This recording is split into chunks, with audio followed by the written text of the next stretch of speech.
मंदिर ट्रस्ट की बैठक में मंदिर निर्माण की प्रगति, वित्तीय मामले और भविष्य की योजनाओं पर महत्वपूर्ण चर्चा हुई।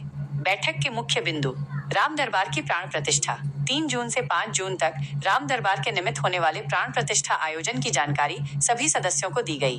निर्माण कार्य की प्रगति: राम मंदिर का लगभग 90% निर्माण कार्य निर्धारित समय सीमा में पूरा हो रहा है। राम जन्मभूमि परिसर अत्यंत विशाल बन चुका है, जिसे चारों दिशाओं में 4 भव्य प्रवेश द्वारों से सुसज्जित किया जा रहा है। प्रवेश द्वारों के नामकरण: चारों प्रवेश द्वारों के नाम प्रतिष्ठित जगत गुरुओं के नाम पर रखे जाएंगे, जिस पर सर्वसम्मति से निर्णय लिया गया। बिड़ला मंदिर के सामने मुख्य प्रवेश द्वार जगत गुरु रामानंदाचार्य, गेट नंबर 3। द्वार जगत गुरु माधवाचार्य, गेट नंबर 11 जगत गुरु शंकराचार्य। जैन मंदिर के सामने उत्तर दिशा का गेट जगत गुरु रामानुजाचार्य। वित्तीय वर्ष और ऑडिट: वित्तीय वर्ष 2024-25 अब 1 अप्रैल 2024 से 31 मार्च 2025 तक प्रभावी रहेगा। सभी खातों का ऑडिट सरकार द्वारा घोषित तिथि के अनुसार संपन्न हो रहा है। नवंबर में ध्वजारोहण: नवंबर माह में सभी मंदिरों में ध्वजारोहण कार्यक्रम आयोजित करने पर चर्चा हुई, क्योंकि मौसम की दृष्टि से यह समय उत्तम माना गया है। यात्री सुविधा केंद्र: यात्री सुविधा केंद्र बनकर तैयार है, जिसमें प्रमुख ऋषियों जैसे निषाद राज, शबरी और अहिल्या की प्रतिमाएं स्थापित हो चुकी हैं। वाटर ट्रीटमेंट प्लांट: मंदिर परिसर में चल रहा वाटर ट्रीटमेंट प्लांट का कार्य पूर्ण हो चुका है। बाउंड्री वॉल: राम मंदिर की 4 किलोमीटर सराउंडिंग में बाउंड्री वॉल बनाई जाएगी, जिसे सुंदर और टिकाऊ बनाने पर सर्वसम्मति से निर्णय हुआ। अन्य निर्माण कार्य: एडिटोरियल भवन, विश्राम गृह और ट्रस्ट ऑफिस के निर्माण का कार्य राम मंदिर परिसर में जारी है, जिसे पूरा होने में लगभग 1 वर्ष का समय लगेगा। बैठक में सदस्यों की उपस्थिति: ट्रस्ट की बैठक में कुल 14 सदस्य शामिल हुए, जिनमें से 11 सदस्य शारीरिक रूप से उपस्थित थे और 3 सदस्य ऑनलाइन जुड़े। उत्तर प्रदेश सरकार के गृह सचिव भी चेन्नई से ऑनलाइन बैठक में शामिल हुए। कि ट्रस्ट की अटेंडेंस मैं ये कह सकता हूँ 100% थी। 11 ट्रस्टी फिजिकली उपस्थित थे और 3 ट्रस्टी ऑनलाइन उपस्थित थे। राजा अयोध्या बीमार हैं, लेकिन वो जुड़े थे। उत्तर प्रदेश सरकार के गृह सचिव श्री संजय प्रसाद जी ऑनलाइन जुड़े थे। वरिष्ठ अधिवक्ता केशव पाराशरन जी 96 साल की उम्र है, चेन्नई से ऑनलाइन जुड़े थे। आज की स्थिति में अभी हम 14 ट्रस्टी कुल हैं। अभी हम कामेश्वर चौपाल जी, जिनका स्वर्गवास हो गया, उनकी जगह कोई स्थानापन्न इस पर विचार नहीं कर पाए हैं।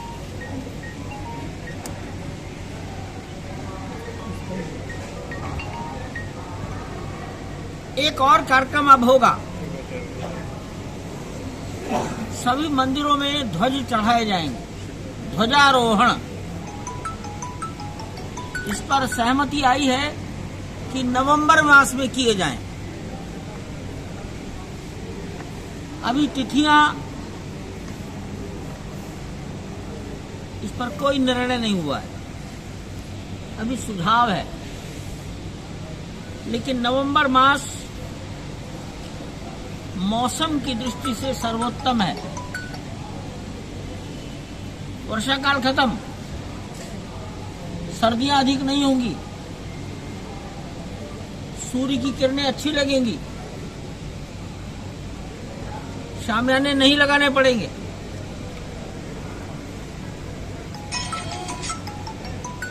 और धान की फसल भी घर में आ चुकी होगी।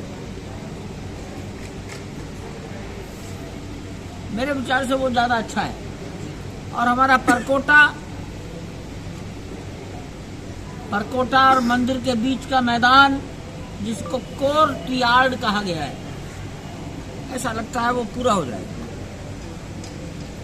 शेष आज जानकारी दी गई कि यात्री सुविधा केंद्र वो तैयार हो गया, वो काम कर रहा है, चालू है। कुबेर टीला तैयार हो गया है। सप्तमंडप, 4 ऋषि, निषाद राज, शबरी और अहिल्या, इनके जो मंदिर हैं वो बन गए, पूर्ण हो गए, प्रतिमाएं स्थापित हो गई। शेष मुख्य मंदिर और परकोटा सभी मंदिरों में कलश चढ़ गया, ध्वजदंड लग गए, मूर्तियों की स्थापना हो गई, प्राण प्रतिष्ठा भी हो गई। ये भी काम पूरे हो गए। Water treatment plant, sewer treatment plant, ये भी सब काम हो गया। कुछ काम बचे हैं। लगभग 4 किलोमीटर की बाउंड्री, 70 एकड़ के चारों ओर का बाउंड्री, वो बाउंड्री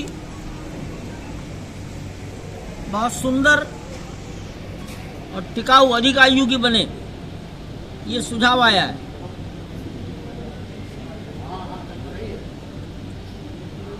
शेष एक ऑडिटोरियम, एक विश्राम गृह और ट्रस्ट के लिए एक ऑफिस, ये सब निर्माणाधीन है। हो सकता है 1 साल लग जाएगा उसको पूरा होने में। ऐसी सब चर्चाएं यहाँ हुई हैं। अगली बैठक सितंबर में करेंगे, ये भी आ गया है। नृत्य गोपाल दास जी को उनके जन्मदिन पर सभी ने बधाइयाँ दी। यहाँ 3 ट्रस्टी ऐसे